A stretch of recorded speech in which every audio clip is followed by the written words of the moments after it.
The rhythmic clacking of steel wheels on railroad tracks had become the soundtrack of Emma Rose Sullivan's life for the past 3 days.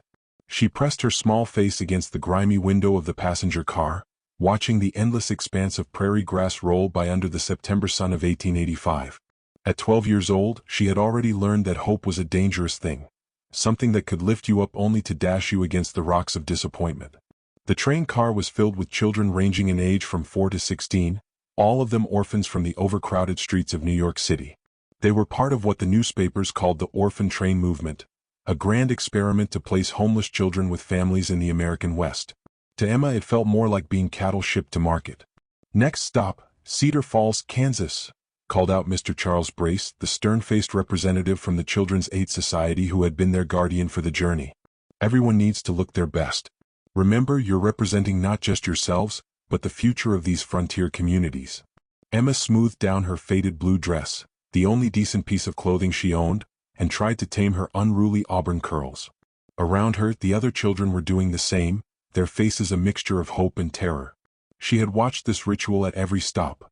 The children would be lined up on the train platform like goods for sale, while prospective families looked them over, choosing the strongest boys for farm work and the prettiest girls for household help. Emma had been passed over at every stop. "Too small," one farmer had said, looking at her slight frame with disappointment. "Too old," another family had declared, wanting a younger child they could mold to their ways. "Too spirited," whispered a stern-faced woman after Emma had dared to ask if she would be allowed to continue her schooling. Now, as the train began to slow for what Mr. Brace had announced would be their final stop, Emma felt the familiar knot of anxiety tighten in her stomach. If no one chose her in Cedar Falls, she would be sent back to New York, back to the overcrowded orphanage, back to the streets where children disappeared and were never seen again. The train shuddered to a halt with a great hiss of steam, and through the window, Emma could see the small frontier town of Cedar Falls spread out before them. It wasn't much to look at, a main street lined with wooden buildings, a church steeple rising above modest houses, and beyond it all, the vast Kansas prairie stretching to the horizon. "All right, children," Mr. Brace announced, consulting his pocket watch. "Form a line. Remember what I've taught you, stand straight, speak clearly, and show these good people that you're grateful for this opportunity." Emma took her place at the end of the line as she always did. She had learned that being last meant she could watch the other children find families, and perhaps prepare herself for the inevitable disappointment. As they filed off the train onto the wooden platform, she could see a crowd of townspeople gathered, their faces curious and appraising. The platform ceremony began as it always did. Mr. Brace gave his speech about the noble mission of providing homes for unfortunate children, while the orphans stood in a neat row, trying to look worthy of love and care. Emma watched as families stepped forward to examine the children more closely, asking questions about their health, their abilities, their willingness to work. One by one, the children were chosen.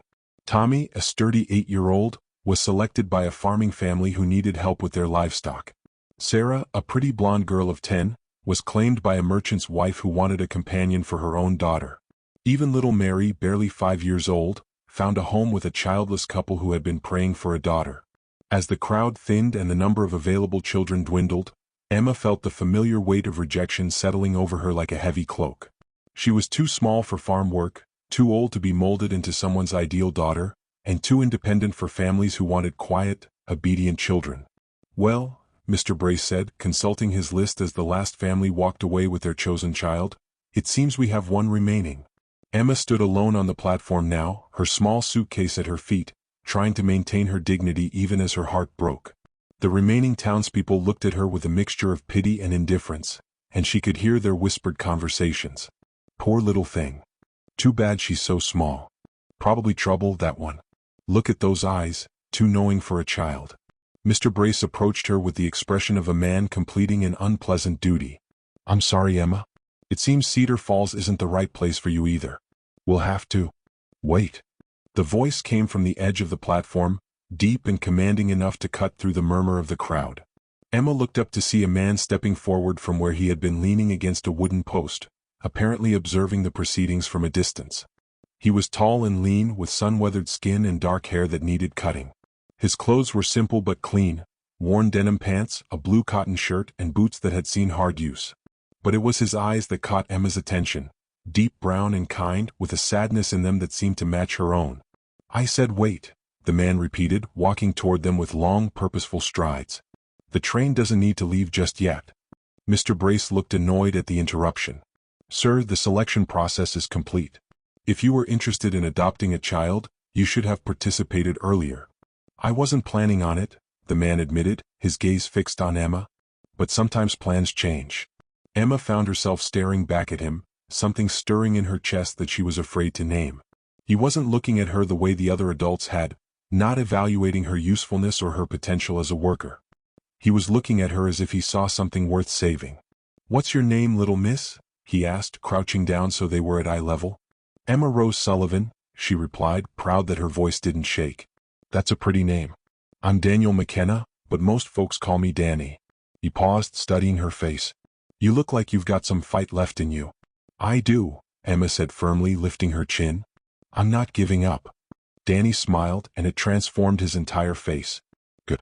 I don't much care for quitters myself." Mr. Brace cleared his throat impatiently. "Mr. McKenna, if you're serious about this, there are procedures to follow. Background checks, references, financial statements." "I own a ranch about 10 miles outside of town," Danny interrupted. "The Broken Arrow. Ask anyone here, they'll vouch for me." "He's good people," called out a voice from the crowd. Emma turned to see an elderly man with a sheriff's badge stepping forward. "Danny McKenna's been running that ranch for 5 years now, ever since his pa died. Honest as the day is long and twice as hard-working." "That's all well and good," Mr. Brace said stiffly, "but there are still forms to complete, investigations to conduct." "How long will that take?" Danny asked. "Several weeks at minimum." Danny looked at Emma, then back at Mr. Brace. "And what happens to her in the meantime?" "She returns to New York with me on tomorrow's train." Emma felt her heart sink.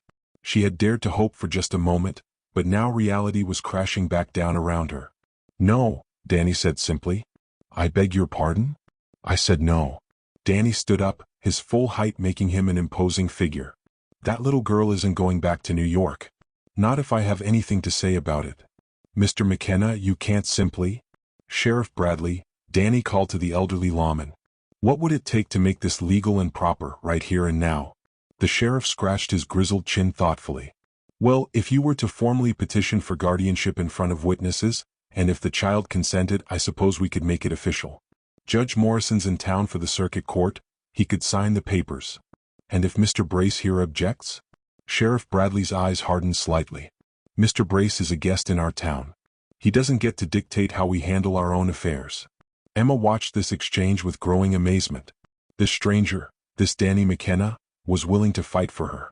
No one had ever fought for her before. "Emma," Danny said, turning back to her, "I want you to understand something. I'm not looking for a servant or a farmhand. I'm offering you a home, a family, and the chance to be a kid for a while longer. But the choice is yours. What do you say?" Emma looked around at the faces surrounding her. Mr. Brace with his disapproval, the townspeople with their curiosity, and Danny McKenna with his patient kindness. For the first time in her 12 years of life, someone was asking her what she wanted. "I want to stay," she whispered, then louder, "I want to stay with you." Danny's smile was like sunrise after a long, dark night. Then it settled.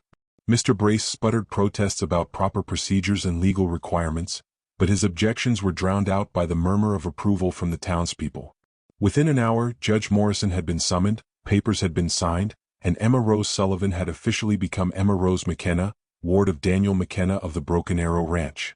As the orphan train pulled away from Cedar Falls without her, Emma stood on the platform beside her new guardian, her small hand tucked securely in his larger one. For the first time in her life she felt like she belonged somewhere. "Ready to see your new home?" Danny asked. Emma looked up at him, this man who had stopped a train just to give her a family, and nodded. "I'm ready." As they walked toward Danny's wagon, neither of them noticed the figure watching from the shadows beside the depot. Victoria Ashworth, the wealthiest woman in Cedar Falls and the unofficial queen of local society, had observed the entire proceedings with growing displeasure. She had her own plans for Daniel McKenna, plans that didn't include a scruffy orphan girl from New York. The battle for Emma's new family was about to begin. The wagon ride to the Broken Arrow Ranch took them through some of the most beautiful country Emma had ever seen. Rolling hills covered in prairie grass stretched as far as the eye could see, broken by groves of cottonwood trees and meandering streams that caught the afternoon sunlight like ribbons of silver. After the crowded, dirty streets of New York, The vast openness of Kansas felt like stepping into a dream. Danny McKenna drove the wagon with easy confidence, pointing out landmarks along the way. "That creek there is where I get most of my water," he said, indicating a clear stream that ran parallel to the road. "And those hills in the distance? That's where the cattle like to graze in the summer when the grass gets sparse down here." Emma listened intently, trying to absorb every detail about her new home. She had so many questions, but she was afraid to ask too many at once. What if he changed his mind? What if he decided she was too much trouble? As if sensing her thoughts, Danny glanced over at her. "You're awfully quiet for someone who just got a new family. Having second thoughts?" "No," Emma said quickly, then blushed at her vehemence. "I mean, no, sir. I don't want to be a bother." Danny pulled the wagon to a stop and turned to face her fully. "Emma, I want you to listen to me carefully. You're not a bother. You're not a burden.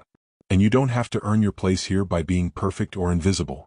This is your home now, and that means you get to ask questions, have opinions, and even make mistakes. Understood?"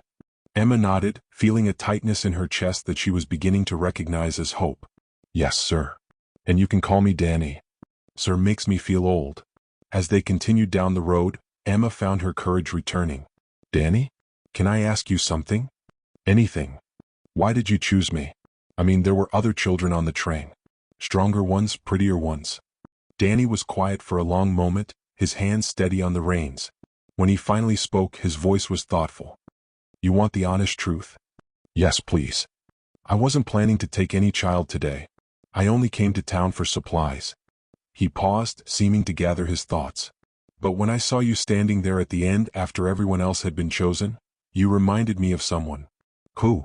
"Myself when I was about your age. My parents died when I was 11, and I spent a year bouncing between relatives who didn't really want me. I know what it feels like to think nobody wants you." Emma felt tears prick her eyes, but they weren't tears of sadness. For the first time in her life, someone understood. "Besides," Danny continued with a grin, "you've got spirit. I could see it in the way you held your head up even when you thought you were going back to New York. That kind of courage is worth more than size or strength any day." They crested a small hill and Danny pointed ahead. "There she is. The Broken Arrow." Emma gasped. Spread out before them was a ranch that looked like something from a storybook. The main house was built of logs and stone, with a wide front porch and windows that gleamed in the afternoon sun. A red barn stood nearby, surrounded by corrals where horses grazed peacefully. Beyond that, she could see cattle dotting the hillsides, and in the distance, the prairie stretched endlessly toward the horizon. "It's beautiful," Emma breathed. "It's home," Danny said simply. "You're home now." As they approached the house, a woman emerged from the front door, wiping her hands on an apron. She was middle-aged with graying hair pulled back in a practical bun, and her face wore an expression of curiosity mixed with concern. "That's Mrs. Henderson," Danny explained. "She comes by 3 times a week to help with cooking and cleaning. She's been after me for years to get married and settle down." Mrs. Henderson approached the wagon as Danny helped Emma down. "Daniel McKenna, what have you done now?" she asked, but her tone was more amused than accusatory. "I've brought home a daughter," Danny replied, placing a protective hand on Emma's shoulder. "Mrs. Henderson, I'd like you to meet Emma Rose McKenna." The older woman's eyes widened in surprise, then softened as she looked at Emma. "Well, I'll be. Hello there, sweetheart. Welcome to the Broken Arrow." "Thank you, ma'am," Emma said politely, offering a small curtsy. Mrs. Henderson clapped her hands together. "Oh, Daniel, she's precious. And so polite." She turned back to Emma. "Are you hungry, dear? I've got fresh bread in the oven and soup on the stove." Emma's stomach chose that moment to growl loudly, reminding her that she hadn't eaten since early morning. She blushed, but Mrs. Henderson just laughed. "That settles it. Come along, both of you. We'll get some food in this child before she wastes away to nothing." As they walked toward the house, Danny carrying Emma's small suitcase, Mrs. Henderson peppered them with questions about how they had met and what had prompted Danny's sudden decision to become a father. Emma listened to Danny explain about the orphan train and his impulsive choice to stop it, marveling at how he made it sound like the most natural thing in the world. The inside of the house was even more wonderful than the outside. The main room was large and comfortable, with a stone fireplace, handmade furniture, and windows that let in plenty of light. Everything was clean and well maintained, but it had the comfortable, lived-in feeling of a real home. "Now then," Mrs. Henderson said, bustling around the kitchen, "let's get you fed and then we'll figure out sleeping arrangements." Daniel, that spare room upstairs will need to be cleaned out and set up properly for a young lady. I can sleep anywhere, Emma said quickly. I don't want to be any trouble. Nonsense, Mrs. Henderson replied firmly. Every girl needs her own room. Somewhere she can have privacy and keep her treasures. Emma didn't mention that she had no treasures to keep. Everything she owned was in the small suitcase Danny had carried inside. As they sat down to eat, Emma found herself relaxing for the first time in months. The soup was delicious, the bread was warm and fresh, and the conversation flowed easily around the table. Danny told stories about the ranch and the animals, while Mrs. Henderson shared gossip from town and asked Emma gentle questions about her journey from New York. What about school? Emma asked during a lull in the conversation. Will I be able to continue my education? Danny and Mrs. Henderson exchanged a look. Well, Danny said slowly, the nearest school is in town and that's a 10-mile ride each way. In winter, the roads can be impassable for weeks at a time. Emma's heart sank. Education was one of the few things she had always been able to count on, even in the orphanage. However, Danny continued, I was thinking we might be able to work something out. I've got a fair collection of books and I can teach you what I know about reading, writing, and arithmetic. Mrs. Henderson here was a schoolteacher before she married, weren't you, Martha? Mrs. Henderson nodded enthusiastically. Indeed I was. And I'd be delighted to help with Emma's education. We could set up lessons right here at the kitchen table. Emma felt tears of relief spring to her eyes. You would do that for me? Of course we would, Danny said gently. Education is important. My father always said that knowledge is the one thing nobody can ever take away from you. As the afternoon wore on, Emma found herself settling into the rhythm of life at the Broken Arrow. Danny showed her around the ranch, introducing her to the horses and explaining how everything worked. She met Buttercup, a gentle mare who nuzzled her hand looking for treats, and Thunder, a spirited stallion who reminded her of the wild freedom she had always dreamed of. Can I learn to ride? Emma asked, watching Danny work with one of the younger horses. Can you learn to ride? Danny laughed. Emma, out here riding isn't a luxury, it's a necessity. We'll start your lessons tomorrow. As the sun began to set, painting the sky in brilliant shades of orange and pink, Emma stood on the front porch of her new home and marveled at how much her life had changed in a single day. This morning, she had been an unwanted orphan facing a return to the streets of New York. Tonight, she was Emma Rose McKenna, daughter of the Broken Arrow Ranch. Penny for your thoughts, Danny said, joining her on the porch. I was just thinking about how different everything is, Emma replied. This morning I thought nobody wanted me. Now you're home, Danny finished. And Emma, I want you to know that this isn't temporary. This isn't some trial period where you have to prove yourself worthy. You're my daughter now, for better or worse, and nothing is going to change that.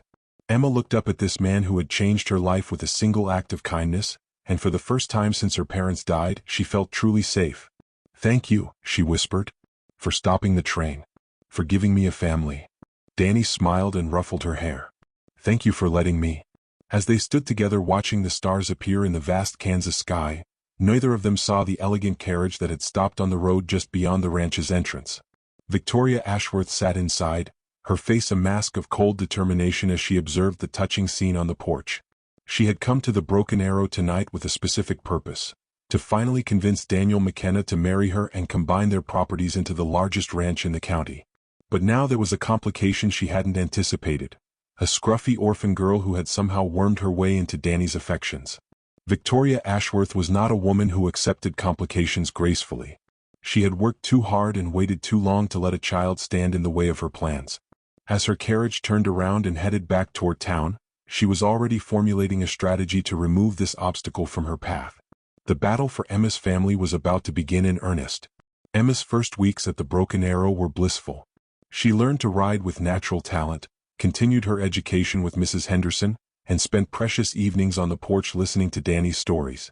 For the first time in her life, she felt truly loved and wanted. But her happiness was threatened when she met Victoria Ashworth in town. The elegant, wealthy woman assessed Emma with cold calculation, making it clear she viewed the orphan as an unwelcome obstacle. Victoria had been pursuing Danny for marriage to combine their ranches, and Emma's presence complicated her plans. Children often change their minds about what they want, Victoria said ominously, her pale blue eyes fixed on Emma with barely concealed hostility. Danny firmly rejected Victoria's advances, declaring he had everything he needed with Emma. But Victoria Ashworth was not a woman who accepted defeat gracefully. 3 days later, Mr. Cornelius Blackwood from the Territorial Child Welfare Office arrived at the ranch. The thin, officious inspector claimed to be investigating concerns about a single man raising a young girl without proper female supervision. Despite finding no evidence of harm, Blackwood declared the situation unsuitable. A single man cannot provide the proper moral guidance and feminine influence that a young girl requires, he stated coldly. Emma watched in horror as her world crumbled. Blackwood gave Danny an ultimatum: marry a suitable woman within 30 days to provide Emma with a proper mother figure, or lose custody of her permanently. The trap was perfectly laid. Victoria had orchestrated this crisis to force Danny into an impossible choice: marry her or lose Emma forever. As Blackwood departed, Danny and Emma sat on their porch in stunned silence. The beautiful autumn day mocked their despair as they faced the reality that sometimes love wasn't enough to overcome bureaucracy and the schemes of powerful enemies. "We'll fight this," Danny promised, pulling Emma close.